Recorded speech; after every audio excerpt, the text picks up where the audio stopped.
जय बोलो जगद्गुरु अकलंक केसरी भट्टा कलंक भट्टारक भट्टाचार्य महास्वामी जी की।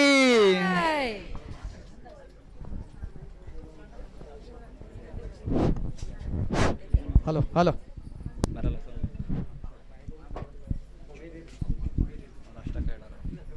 ಗೆ ಪಟ್ಟದ ಉಂಗುರವನ್ನು ನೀಡಬೇಕಾಗಿ ವಿನಂತಿ ಮಾಡಿಕೊಳ್ತಾ ಇದ್ದೇವೆ. ಕೂತ್ಕೊಳ್ಳಿ ಸರ್. ಇಲ್ಲ ಎಲ್ಲ ಕೂತ್ಕೊಬೇಡಿ. ಅಲ್ಲಿ ಯಾರು ಎದ್ದೇ ನಿಂತ್ಕೊಳ್ಬೇಕು. ದಯಮಾಡಿ ಕೂತ್ಕೊಳ್ಳಿ.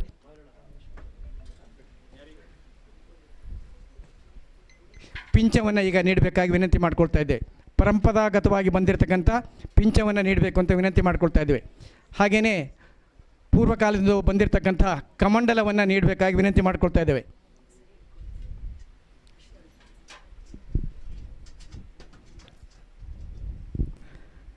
ಶಿಖಾ ಮೋಹರನ್ನು ನೀಡಬೇಕಾಗಿ ವಿನಂತಿ ಮಾಡ್ಕೊಳ್ತಾ ಇದ್ದೇವೆ.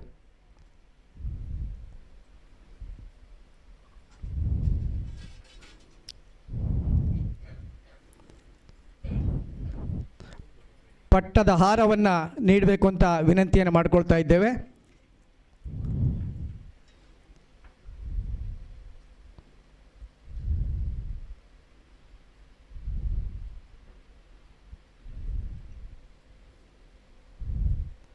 ಜಪಮಾಲೆಯನ್ನು ಜಪಸರವನ್ನು ನೀಡಬೇಕು ಅಂತ ವಿನಂತಿ ಮಾಡಿಕೊಳ್ತಾ ಇದ್ದೇವೆ.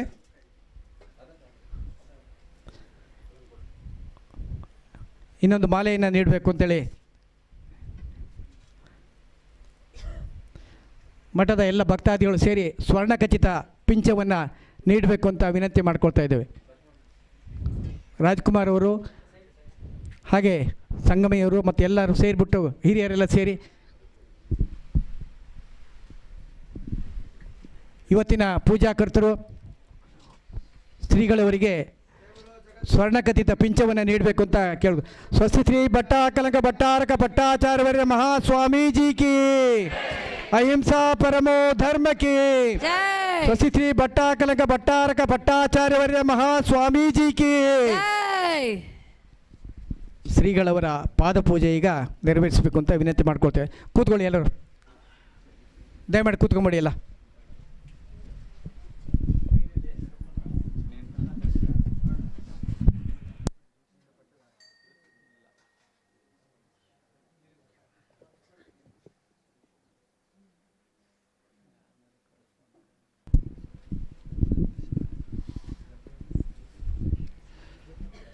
आचार्य महास्वामी जी की जय. ಸ್ವಸ್ತಿ ಶ್ರೀ ಭಟ್ಟ ಕಲಂಕ ಭಟ್ಟಾರಕ ಭಟ್ಟಾಚಾರ್ಯ ಮಹಾಸ್ವಾಮೀಜಿ ಕಿ. ಪರಮ ಪೂಜ್ಯ ಗುರುಗಳು ಈಗ ಗಜಕೇಶರಿ ಪೀಠಾರೋಹಣವನ್ನು ನೆರವೇರಿಸಿದ್ದಾರೆ. ದಯಮಾಡಿ ನಮ್ಮೆಲ್ಲರಿಗೂ ಕೂಡ ಈ ಒಂದು ಸುವರ್ಣ ಅವಕಾಶ ಇದು. ವರ್ಷದಲ್ಲಿ 2 ಸಾರಿ ಮಾತ್ರ ನಮಗೆ ಈ ಅವಕಾಶ ಸಿಗ್ತದೆ. ಗಜಕೇಶರಿ ಪೀಠಾರೋಹಣದ ಮೇಲೆ ನಮಗೆಲ್ಲರೂ ಕೂಡ ಆಶೀರ್ವಚನವನ್ನು ನೀಡಿ ಹರಿಸಬೇಕು ಅಂತೇಳಿ ಅವರಲ್ಲಿ ನಾವು ನಮೋಸ್ತುಗಳ ಮೂಲಕ ವಿನಂತಿಯನ್ನು ಮಾಡಿಕೊಳ್ತಾ ಇದ್ದೇವೆ. ನಮೋಸ್ತು ಮಹಾರಾಜ್, ನಮೋಸ್ತು ಮಹಾರಾಜ್, ನಮೋಸ್ತು.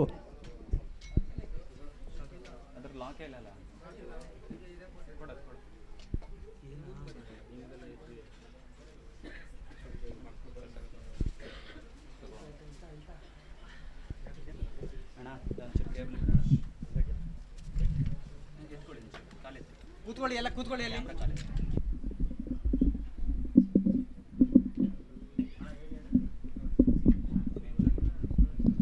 ಸ್ವಸ್ತಿ ಶ್ರೀ ಭಟ್ಟ ಕಲಕ ಭಟ್ಟಾರಕ ಭಟ್ಟಾಚಾರ್ಯ ಮಹಾಸ್ವಾಮೀಜಿ ಕಿ.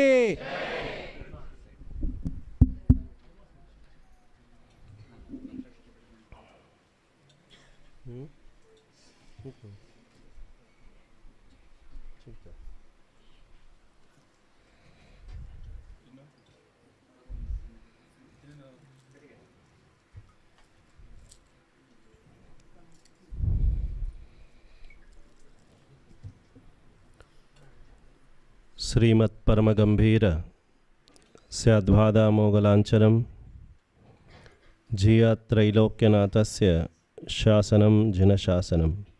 नमो अरिहन्ताणं, नमो सिद्धाणं, नमो आयर्याणं, नमो वज्झायाणं, नमो लोये सवसाहोणं. ಪ್ರಥಮವಾಗಿ 24 ತೀರ್ಥಂಕರರ ಶ್ರೀಪಾದ ಪದ್ಮಗಳಿಗೆ ಭಕ್ತಿಪೂರ್ವಕವಾಗಿ ವಂದಿಸುತ್ತಾ, ಆಚಾರ್ಯ ಅಕಲಂಕಾದಿ ಸಮಸ್ತ ಪೂರ್ವಾಚಾರ್ಯರಿಗೆ ಭಕ್ತಿಪೂರ್ವಕವಾಗಿ ವಂದಿಸುತ್ತಾ, ಸಮಸ್ತ ಗುರುಗಳಿಗೆ ವಂದಿಸುತ್ತಾ, ಮಹಾಮಾತೆಯನ್ನು ಸ್ಮರಿಸಿಕೊಳ್ಳುತ್ತಾ, ಸದ್ಧರ್ಮ ಭಕ್ತಾದಿಗಳೇ, ಅನಾದಿ ಕಾಲದಿಂದ ಜೀವಿ ಈ ಲೋಕದಲ್ಲಿ ಸುಖದ ಅಪೇಕ್ಷೆಯನ್ನು ಮಾಡ್ತಾ ಇದ್ದಾರೆ. ಹಾಗೆ ದುಃಖವನ್ನು ಅನುಭವಿಸ್ತಾ ಈ ಒಂದು ಲೋಕದಲ್ಲಿ ವಿಚರಣೆ ಮಾಡ್ತಾ ಇದ್ದಾರೆ.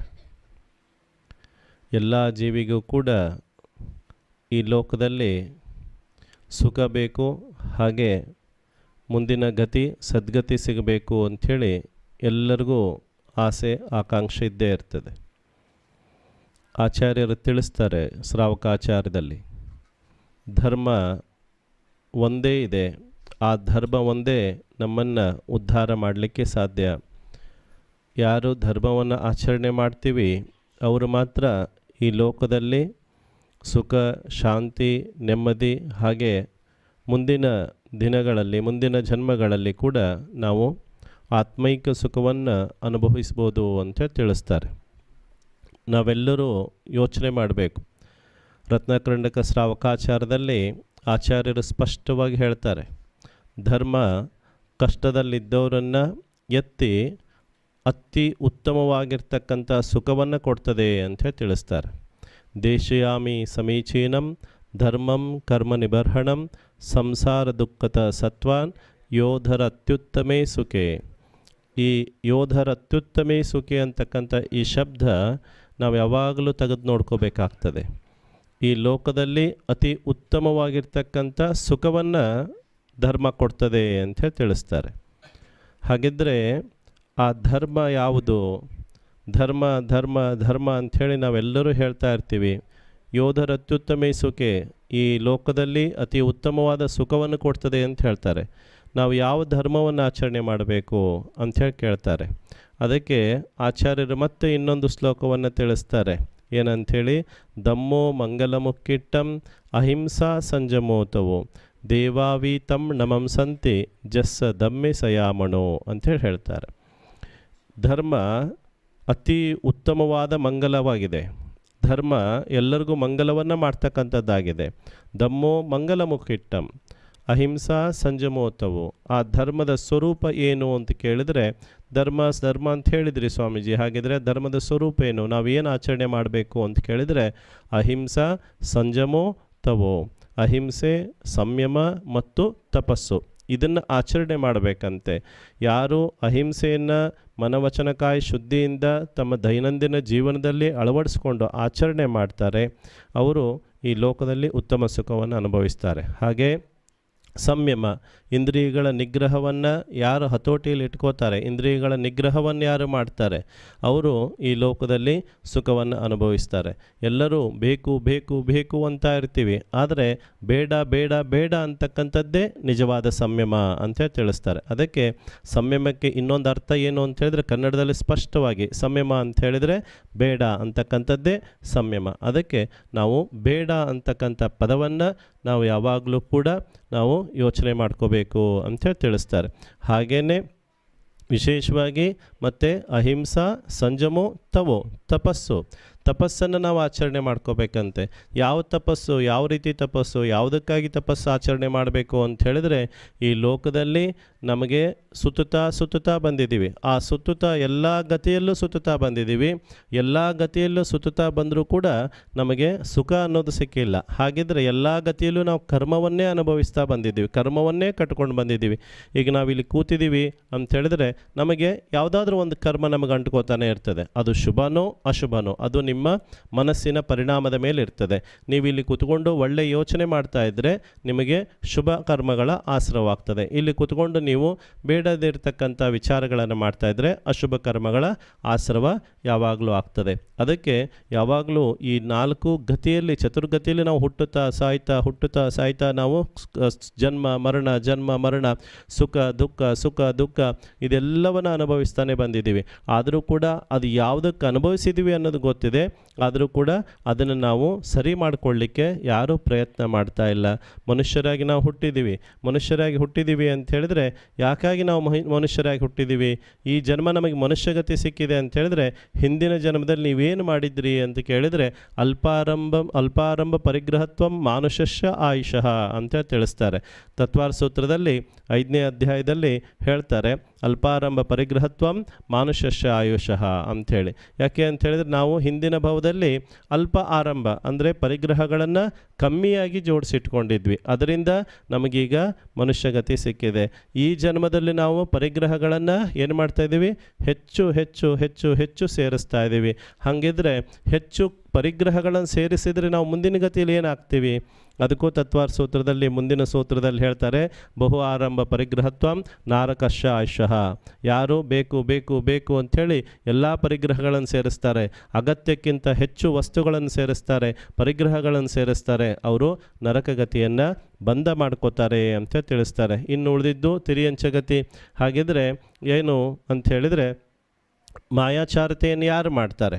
ಅವರು ತಿರಿಯಂಚಗತಿಯನ್ನು ಅನುಭವಿಸ್ತಾರಂತೆ, ತಿರಿಯಂಚಗತಿಗೆ ಹೋಗ್ತಾರಂತೆ. ಮಾಯಾಚಾರತೆ ಮಾಡೋರು ಒಳಗೊಂದು ಹೊರಗೊಂದು ಮಾಡ್ತಕ್ಕಂಥವ್ರು ತಿರಿಯಂಚಗತಿಯಲ್ಲಿ ಹುಟ್ಟುತ್ತಾರಂತೆ. ಪ್ರಾಣಿ ಪಕ್ಷಿ ಹಸು ಅದೆಲ್ಲ ಆಗಿ ಹುಟ್ಟುತ್ತಾರೆ ಅಂತ ತಿಳಿಸ್ತಾರೆ. ಹಾಗಿದ್ರೆ ನಮಗೆ ನಾವು ಸಮ್ಯಕ್ತವನ್ನು ಆಚರಣೆ ಮಾಡ್ತೀವಿ, ದೇವಶಾಸ್ತ್ರ ಗುರುಗಳ ಪೂಜೆ ಮಾಡ್ತೀವಿ, ನಂಬಿಕೆ ಇಟ್ಟಿದ್ದೀವಿ ಧರ್ಮದ ಮೇಲೆ, ಸಪ್ತತತ್ವಗಳನ್ನು ನಾವು ತಿಳ್ಕೊಂಡಿದ್ದೀವಿ, ಅದನ್ನು ಸಂಪೂರ್ಣವಾಗಿ ನಮ್ಮ ಜೀವನದಲ್ಲಿ ಅಳವಡಿಸ್ಕೊಂಡಿದ್ದೀವಿ ಅಂಥೇಳಿ ನಾವು ಹೇಳಿದರೆ ಮುಂದಿನ ಗತಿ ನಿಮಗೆ ಯಾವುದು ಸಿಗ್ತದೆ ಅಂತ ಹೇಳಿದರೆ ಸಮ್ಯಕ್ತ್ವಂಚ, ಅಂದರೆ ದೇವಗತಿಗೆ ಹೋಗಬೇಕು ಅಂತ ಹೇಳಿದ್ರೆ ಸಮ್ಯಕ್ತ್ವವನ್ನು ನಾವು ಧಾರಣೆ ಮಾಡ್ಕೋಬೇಕು. ಸಮ್ಯಕ್ತ್ವ ನಮಗಿಲ್ದೇ ನಾವು ದೇವಗತಿಗೆ ಹೋಗಲಿಕ್ಕೆ ಸಾಧ್ಯ ಆಗೋದಿಲ್ಲ. ಅದರಿಂದ ಬಂಧುಗಳೇ ನಾವು ಹೇಳ್ತಕ್ಕಂಥದ್ದು ಒಂದೇ ಒಂದು ಮಾತು, ಯಾವಾಗಲೂ ತಿಳಿದುಕೊಳ್ಳಿ, ಧರ್ಮದ ಒಳಗಡೆ ಇರಿ. ಧರ್ಮ ನಿಮ್ಮ ಒಳಗಡೆ ಇರಬೇಕು, ನಿಮ್ಮ ಮನಸ್ಸಿನಲ್ಲಿ ಧರ್ಮ ಇರಬೇಕು, ನಿಮ್ಮ ಶ್ವಾಸದಲ್ಲಿ ಧರ್ಮ ಇರಬೇಕು, ನಿಮ್ಮ ಕಣ್ಣಲ್ಲಿ ಧರ್ಮ ಇರಬೇಕು, ಕಿವಿಯಲ್ಲಿ ಧರ್ಮ ಇರಬೇಕು, ಬಾಯಲ್ಲಿ ಧರ್ಮ ಇರಬೇಕು, ಕೈಯಲ್ಲಿ ಧರ್ಮ ಇರಬೇಕು, ನಿಮ್ಮ ಕಾಲಲ್ಲಿ ಕೂಡ ಧರ್ಮ ಇರಬೇಕು. ಹೇಗೆ ಸ್ವಾಮೀಜಿ ಎಲ್ಲ ಕಡೆ ನೀವು ಧರ್ಮ ಹೇಳ್ತೀರಾ ಅಂತ ಕೇಳಿದರೆ, ನೀವು ನಡೆಯುವಾಗಲೂ ಕೂಡ ನೀವು ನಡೀತಾ ಇರ್ತೀರ, ನಡೆಯುವಾಗಲೂ ಕೂಡ ಕೆಳಗಡೆ ನೋಡ್ಕೊಂಡು ನಡಿಬೇಕು. ನಿಮ್ಮ ಕಾಲು ಕೆಳಗೆ ಏನಾದರೂ ಒಂದು ಯಾವುದಾದ್ರೂ ಸಣ್ಣ ಪ್ರಾಣಿಗಳು ಬರ್ತದ ಅಂಥೇಳಿ, ಅದಕ್ಕೆ ನಡೆಯುವಾಗಲೂ ಕಾಲಲ್ಲಿ ಧರ್ಮ ಅಂತ ಹೇಳಿದ್ರೆ ನೀವು ನಡೆಯುವಾಗ ಜೀವಿ ಹಿಂಸೆಯನ್ನು ಮಾಡ್ದೇ ನಡಿಬೇಕು, ಅದು ಕಾಲಲ್ಲಿ ಧರ್ಮ. ಕೈಯಲ್ಲಿ ಧರ್ಮ ಅಂತ ಹೇಳಿದರೆ ನೀವು ಅಕಸ್ಮಾತ್ ಯಾರಿಗಾದ್ರೂ ಅವಶ್ಯಕತೆ ಇದ್ದಾಗ ಬಂದು ಕೇಳಿದರೆ ಆಯಿತು ತಗೋ ಅಂಥೇಳಿ ಎತ್ತಿ ಕೊಡ್ತಾ ಇರಬೇಕು, ತಗೊಳಪ್ಪ ಅಂಥೇಳಿ ದಾನ ಮಾಡ್ತಾ ಇರಬೇಕಂತೆ. ಆಹಾರ ದಾನ ಮಾಡಬೇಕು, ಹಾಗೆ ಔಷಧಿ ದಾನ ಮಾಡಬೇಕು, ವಿದ್ಯಾದಾನಕ್ಕೆ ಸಲಕರಣೆಯನ್ನು ಮಾಡಬೇಕು. ಚತುರ್ವಿಧ ದಾನಗಳೇನಿದೆ ಆ ದಾನವನ್ನು ಮಾಡಲಿಕ್ಕೆ ನಮ್ಮ ಕೈ ಯಾವಾಗಲೂ ಸೋಲಬಾರ್ದಂತೆ. ನಮ್ಮ ಕೈ ಯಾವಾಗ ಸೋಲಬೇಕು, ಯಾವಾಗ ನಮ್ಮ ಕೈ ಸುಸ್ತಾಗಬೇಕು ಅಂತ ಹೇಳಿದ್ರೆ ಪಾಪ ಮಾಡುವಾಗ ನಮ್ಮ ಕೈ ಸುಸ್ತಾಗಬೇಕಂತೆ. ಏನಾದರೂ ಒಂದು ಕೆಟ್ಟ ಕೆಲಸ ಮಾಡಿದ್ವಿ ಅಂದರೆ ಅಯ್ಯೋ ಸಾಕಪ್ಪ ನನ್ನ ಕೈ ಸುಸ್ತಾಯಿತು ಅಂತ ಹೇಳಬೇಕಂತೆ. ದಾನ ಧರ್ಮ ಮಾಡುವಾಗ ನನ್ನ ಕೈಗೆ ಸುಸ್ತಾಗಬಾರ್ದಂತೆ ನನ್ನ ಕೈ. ಆ ರೀತಿ ನನ್ನ ಕೈಯಲ್ಲೂ ಕೂಡ ನಾನು ಧರ್ಮವನ್ನು ಆಚರಣೆ ಮಾಡಬೇಕು. ಹಾಗಿದ್ರೆ ಬಾಯಲ್ಲಿ ಹೇಗೆ ಧರ್ಮ ಆಚರಣೆ ಮಾಡೋದು? ಒಳ್ಳೆಯ ಮಾತುಗಳನ್ನು ಮಾತಾಡಿ, ಅದಕ್ಕಿಂತ ದೊಡ್ಡ ಧರ್ಮ ಯಾವುದೂ ಇಲ್ಲ. ಒಳ್ಳೆಯ ಮಾತುಗಳೇ ಇವತ್ತಿಗೆ ನಮಗೆಲ್ಲರಿಗೂ ಬೇಕಾಗಿದೆ. ಬೇರೆಯವರ ಬಗ್ಗೆ ಅವಹೇಳನ ಮಾಡೋದನ್ನು ಬಿಟ್ಟುಬಿಡಿ, ಬೇರೆಯವರ ಅವಗುಣಗಳನ್ನು ಪ್ರಕಾಶ ಮಾಡೋದು ಬಿಟ್ಟುಬಿಡಿ, ಅವಗುಣಗಳನ್ನು ಪ್ರಚಾರ ಮಾಡೋದನ್ನು ಬಿಟ್ಟುಬಿಡಿ. ನಿಮ್ಮಲ್ಲಿ ಏನು ಒಳ್ಳೆಯದಿದೆ ಇಲ್ಲ ಬೇರೆಯವರಲ್ಲಿ ನಿಮಗೇನು ಒಳ್ಳೆಯದು ಕಾಣಿಸ್ತದೆ ಅದನ್ನು ಅವರಿಗೆ ಎತ್ತಿ ಹೇಳಿ, ಆವಾಗ ಅವರು ಇನ್ನೂ ಉತ್ತಮರಾಗಲಿಕ್ಕೆ ಪ್ರಯತ್ನ ಪಡ್ತಾ ಇರ್ತಾರೆ. ಹಾಗೆಯೇ ಬಾಯಲ್ಲಿ ನಾವು ಒಳ್ಳೆಯವರಾಗಬೇಕಂದ್ರೆ ಉತ್ತಮ ಮಾತುಗಳನ್ನು ಮಾತಾಡಬೇಕು, ಎಲ್ಲರಿಗೂ ಅಭಯವಾಗಿರ್ತಕ್ಕಂಥ ಮಾತುಗಳನ್ನು ಮಾತಾಡಬೇಕು, ಹಿತ ಮಿತ ಮೃದುವಾಗಿರ್ತಕ್ಕಂಥ ಮಾತುಗಳನ್ನು ಮಾತಾಡಬೇಕು ಅಂಥೇಳಿ ಶಾಸ್ತ್ರದಲ್ಲಿ ಹೇಳ್ತಾರೆ. ಹಾಗಿದ್ರೆ ಕಣ್ಣಲ್ಲಿ ಹೇಗೆ ಧರ್ಮ ಆಚರಣೆ ಮಾಡಬೇಕು? ಕಣ್ಣಲ್ಲಿ ನಾವು ನಮಗೆಷ್ಟು ಶುದ್ಧ ಕಣ್ಣಿದೆ, ಅಕಸ್ಮಾತ್ ನಿಮಗೆ ಕಣ್ಣು ಇಲ್ಲದೇ ಇದ್ದರೆ ಏನು ಮಾಡ್ತಿದ್ರಿ? ಕಣ್ಣು ಇಲ್ಲದೇ ಇದ್ದರೆ ಈ ಪ್ರಪಂಚವನ್ನೇ ನೋಡ್ತಿದ್ದಿಲ್ಲ, ಕಣ್ಣಿಲ್ಲದೇ ಇದ್ದರೆ ಭಗವಂತನ ದರ್ಶನನೇ ಆಗ್ತಿರ್ಲಿಲ್ಲ, ಕಣ್ಣಿಲ್ಲದೇ ಇದ್ದರೆ ದಿಗಂಬರ ಮುನಿಗಳ ದರ್ಶನನೇ ಮಾಡೋಕ್ಕಾಗ್ತಿದ್ದಿಲ್ಲ, ಸ್ವಾಮಿಗಳನ್ನು ನೋಡಲಿಕ್ಕೆ ಆಗ್ತಿದ್ದಿಲ್ಲ, ಗುರುಗಳನ್ನು ನೋಡಲಿಕ್ಕೆ ಆಗ್ತಿದ್ದಿಲ್ಲ, ಶಾಸ್ತ್ರಗಳನ್ನು ಓದಲಿಕ್ಕೆ ಆಗ್ತಿರಲಿಲ್ಲ. ನಿಮಗೆ ಕಣ್ಣು ಅಷ್ಟು ಒಂದು ಸುಂದರವಾಗಿರ್ತಕ್ಕಂಥ ಕಣ್ಣು ಸಿಕ್ಕಿದೆ ಅಂತ ಹೇಳಿದ್ರೆ ಅದನ್ನು ನಾವು ಸದ್ಬಳಕೆ ಮಾಡ್ಕೋಬೇಕು. ಶಾಸ್ತ್ರಗಳನ್ನು ಓದಬೇಕು, ಮಂದಿರಕ್ಕೆ ಹೋಗಬೇಕು, ಜಿನ ಭಗವಂತನ ದರ್ಶನ ಮಾಡಬೇಕು, ಗುರುಗಳಿಗೆ ಆಹಾರ ಕೊಡಬೇಕು, ಶುದ್ಧಿ ಮಾಡ್ಕೊಂಡು ಕೊಡ್ತಾ ಇರಬೇಕು. ಎಷ್ಟು ಒಂದು ವಿಶೇಷವಾಗಿರ್ತಕ್ಕಂಥ ಕಣ್ಣು ನಮಗಿದೆ ಅಂತ ಹೇಳಿದ್ರೆ ಅದನ್ನು ಧರ್ಮದಲ್ಲಿ ನಾವು ಅಳವಡಿಸ್ಕೊಳ್ಬೇಕು. ಹಾಗೆ ಕಿವಿಯಲ್ಲಿ ಕೂಡ, ಕಿವಿಯಲ್ಲಿ ಹೇಗೆ ನಾವು ಧರ್ಮವನ್ನು ಆಚರಣೆ ಮಾಡೋದು? ಕಿವಿಯಲ್ಲಿ ಒಳ್ಳೆ ಪ್ರವಚನವನ್ನು ಕೇಳ್ತಾ ಇರಿ. ಇತ್ತೀಚೆಗೆಲ್ಲ ಎಲ್ಲ ಚಾನಲ್ಗಳಲ್ಲಿ, ಟಿ ವಿಗಳಲ್ಲಿ ಎಲ್ಲ ಕಡೆಯೂ ಕೂಡ ನಾವು ನೋಡ್ತಾ ಇರ್ತೀವಿ. ಅನೇಕ ಮುನಿ ಮಹಾರಾಜರು, ಅನೇಕ ಮಾತಾಜಿಯವರು, ಸ್ವಾಮೀಜಿಯವರು ಧರ್ಮದ ಬಗ್ಗೆ ತಿಳಿಸಿ ಹೇಳ್ತಾ ಇರ್ತಾರೆ. ಆ ರೀತಿ ಧರ್ಮವನ್ನು ಕೇಳಿಕೊಂಡು ಕಿವಿಯನ್ನು ಶುದ್ಧ ಮಾಡಿಕೊಳ್ಬೇಕು ಅಂತಕ್ಕಂಥ ತಿಳ್ಕೊಳ್ಳಿ. ಒಟ್ಟಿನಲ್ಲಿ ನಾವು ಹೇಳ್ತಕ್ಕಂಥ ತಾತ್ಪರ್ಯ ಏನು ಅಂತ ಹೇಳಿದ್ರೆ, ಧರ್ಮ ಸಂಪೂರ್ಣವಾಗಿ ನಮ್ಮಲ್ಲಿರಬೇಕು. ನಮ್ಮಲ್ಲಿ ಏನು ಆವರಿಸ್ಕೊಂಡಿರಬೇಕು, ರಕ್ತ ಹೇಗೆ ನಮ್ಮ ಪೂರ್ತಿ ಅಂಗದಲ್ಲಿದೆಯೋ, ನಮ್ಮ ಪೂರ್ತಿ ಶರೀರದಲ್ಲಿ ರಕ್ತ ಇದೆಯೋ, ಅದೇ ರೀತಿ ನಮ್ಮ ಒಳಗಡೆ ಧರ್ಮ ಇರಬೇಕು. ಆ ಧರ್ಮನೇ ನಮ್ಮೆಲ್ಲರನ್ನ ಕಾಪಾಡ್ತದೆ ಅಂತ ಹೇಳ್ತಾ, ಹಾಗೆಯೇ ಆಚಾರ್ಯರು ಎಲ್ಲರೂ ಒಂದನ್ನೇ ತಿಳಿಸ್ತಾರೆ, ಧರ್ಮವನ್ನು ಆಚರಣೆ ಮಾಡಿನೇ ತೀರ್ಥಂಕರರು ಮುಕ್ತಿ ಪದವನ್ನು ಹೊಂದಿದ್ದಾರೆ. ಅವ್ರ ಧರ್ಮವನ್ನು ಆಚರಣೆ ಮಾಡದೇ ಇದ್ದರೆ ಇವತ್ತಿಗೂ ಕೂಡ ನಮ್ಮ ಹಾಗೆ ನಿಮ್ಮ ಹಾಗೆ ಅವರು ಈ ಲೋಕದಲ್ಲಿ ಸುತ್ತಾ ಇರ್ತಿದ್ರು, ಹುಟ್ಟು ಸಾವುಗಳನ್ನು ಅನುಭವಿಸ್ತಿದ್ರು. ಅವರು ತಿಳ್ಕೊಂಡ್ರು, ಧರ್ಮವನ್ನು ಆಚರಣೆ ಮಾಡಿದರೆ ಮಾತ್ರ ನನಗೆ ಈ ಲೋಕದಿಂದ ಮುಕ್ತಿ ಇದೆ ಅಂತ ತಿಳ್ಕೊಂಡ್ರು. ಅದನ್ನು ತಿಳಿದುಕೊಂಡು ಅವರು ಆ ಧರ್ಮದ ಆಚರಣೆ ಮಾಡಿಕೊಂಡು ಅವರು ಮುಕ್ತಿಯನ್ನು ಪ್ರಾಪ್ತಿ ಮಾಡಿಕೊಂಡಿದ್ದಾರೆ. ನಮಗೆಲ್ಲರಿಗೂ ಕೂಡ ಒಂದು ತೀರ್ಥಂಕರರ ಒಂದು ಜೀವನ ಏನಿದೆ, ಆ ಜೀವನವನ್ನು ಆ ಜೀವನ ಚರಿತ್ರೆಯನ್ನು ಓದಿ ಅವರು ಹೇಗೆ ತನ್ನ ಜೀವನವನ್ನು ಉತ್ತಮನನ್ನಾಗಿ ಮಾಡಿಕೊಂಡ್ರು, ಉಪಯುಕ್ತನನ್ನಾಗಿ ಮಾಡಿಕೊಂಡ್ರು ಅನ್ನೋದನ್ನು ತಿಳ್ಕೊಳ್ಳಿ.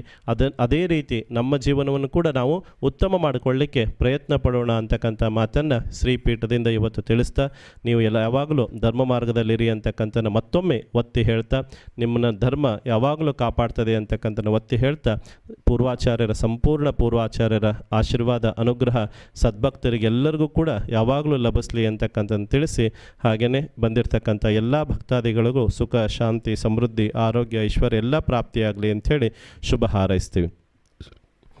ಚತುರ್ವಿಂಶತಿ ತೀರ್ಥಂಕರರಿಗೆ ವಂದಿಸ್ತಾ ಇದ್ದೀವಿ. ವಂದಿಸ್ತಾ ಸಂಪೂಜಕಾನಾಂ ಪ್ರತಿಪಾಲಕಾನಾಂ ಯತೀಂದ್ರ ಸಾಮಾನ್ಯ ತಪೋಧನಾನಾಂ ದೇಶಸ್ಯ ರಾಷ್ಟ್ರಸ್ಯ ಪುರಸ್ಯ ರಾಜ್ಞಾಂ ಕರೋತು ಶಾಂತಿಂ ಭಗವಾನ್ ಜಿನೇಂದ್ರ ಕ್ಷೇಮಂ ಸರ್ವಪ್ರಜಾನಾಂ ಪ್ರಭುವತ ಬಲವಾನ್ ಧಾರ್ಮಿಕೋ ಭೂಮಿಪಾಲಃ ಕಾಲೇ ಕಾಲೇ ಚ ಸಮ್ಯಕ್ ವರ್ಷತು ಮಘವಾ ವ್ಯಾಧಯೋ ಯಾಂತು ನಾಶಂ ದುರ್ಭಿಕ್ಷಂ ಚೋರಮಾರೀಕ್ಷಣಮಪಿ ಜಗತಾಂ ವಾಸ್ಮಪೋ ಜೀವಲೋಕೆ ಜೈನೇಂದ್ರಂ ಧರ್ಮಚಕ್ರಂ ಪ್ರಭೋಚ ಸತತಂ ಸರ್ವಸೌಖ್ಯಪ್ರದಾಯಿ ಪ್ರಧ್ವಸ್ತಗಾತಿಕರ್ಮಾಣ ಕೇವಲ ಜ್ಞಾನ ಭಾಸ್ಕರಃ ಕುರ್ವಂತೋ ಜಗತ ಶಾಂತಿ ಋಷಭಾಧ್ಯಾಜಿನೇಶ್ವರಃ ಕುರ್ವಂತೋ ಜಗತ ಶಾಂತಿ ಋಷಭಾಧ್ಯಾಜಿನೇಶ್ವರಃ ಕುರ್ವಂತೋ ಜಗತ ಶಾಂತಿ ಋಷಭಾಧ್ಯಾಜಿನೇಶ್ವರಃ.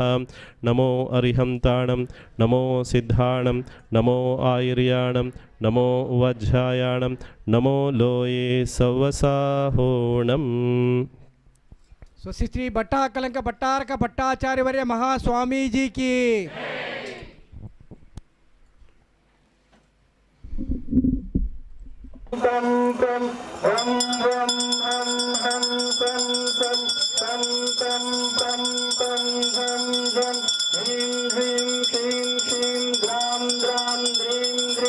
ಓಂ ನಮೋ ಅರ್ಹತೆ ಭಗವತೆ ಶ್ರೀಮತೆ इति आचार्य अगलंकत पादकेन पवित्र प्रजलेन पादप्रक्षालनं करोमि स्वाहा. जनं भक्तानगं स्नापये. ओम ह्रीं श्रीं क्लीं ऐं अरहं वं मं हं सं तं पं झं झं झीं झीं शीं क्षीं द्रां द्रां द्रीं द्रीं द्रावय द्रावय. ओम नमो अर्हते भगवते श्रीमते पवित्रतर नालिकेरसेन अभिषिञ्चयामि ते स्वाहा. कमलेभ्यो नालिकेर अभिषिञ्च. ह्रीं श्रीं क्लीं ऐं अरहं वं मं हं सं तं पं वं वं हं हं सं सं तं तं पं पं झं झं ह्रीं ह्रीं श्रीमते आचार्य अकलंक देव चरण कमलेभ्यो पवित्रतर क्षीराभिषेचनं करोमि ते.